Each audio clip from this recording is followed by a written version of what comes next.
Kapidongski TV. Andan din po si Kapidongski. Kaya taga si Kapidongski, taga Padada yan eh. Nabudunsor, Kapidongski. Totoo kaya ito may season 2 na aabangan ng Edrica fans? Tiagia Edu hindi nawalan ng pag-asa.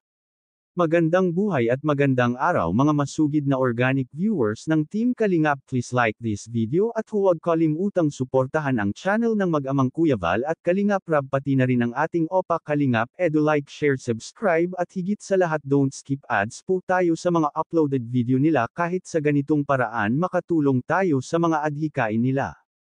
Grabe, sa kabila ng mga nangyayari ngayon sa Edrica at sa Kalingap community, Tiagia Edu umaasa pa rin na magkaroon ng season 2 ang Edrica. Iba talaga ang ating Opa Edu, positive mindset pa rin kahit binigla tayong lahat ni Erica. Sabi nga ni Opa Edu, ang dami nang nangyari na ganitong eksena sa Kalingap, katulad na lang kay Lola Damiana, Jimel at Ate Maylin Bungal na bigla ang ayaw magpa-vlog pero andyan pa rin ang Kalingap lumalaban sa hamon ng buhay. Dahil ang kanilang adhikain na makatulong sa mga naghihirap sa buhay, at sinabi pa ni Opa Edu na ganyan talaga ang buhay, kapag may umaalis may papalit, at dagdag pa ni Edu na dahil gusto ng viewers na everyday makikita sila ngayon, tuloy bigla ring nawala ang Edrica.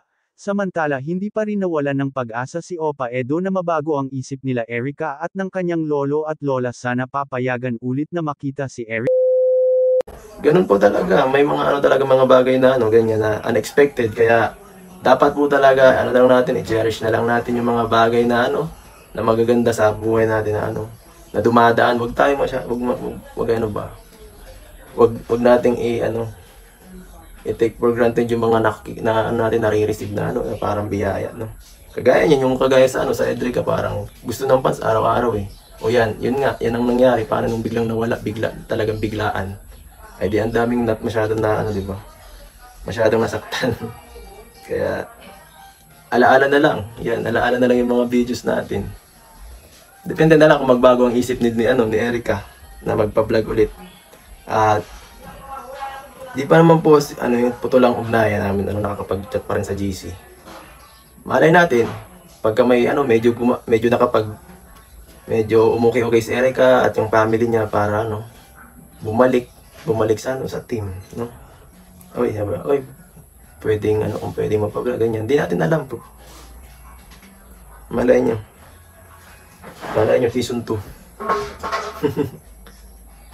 Lahat man naman ay may ending po guys, kaya expected na natin yan may katapusan di ba?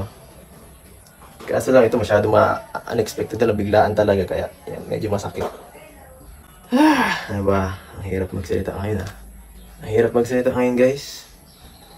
Ramdam ng lahat, ramdam ng buong Kalingap fans ang pagkawala ng isang angel.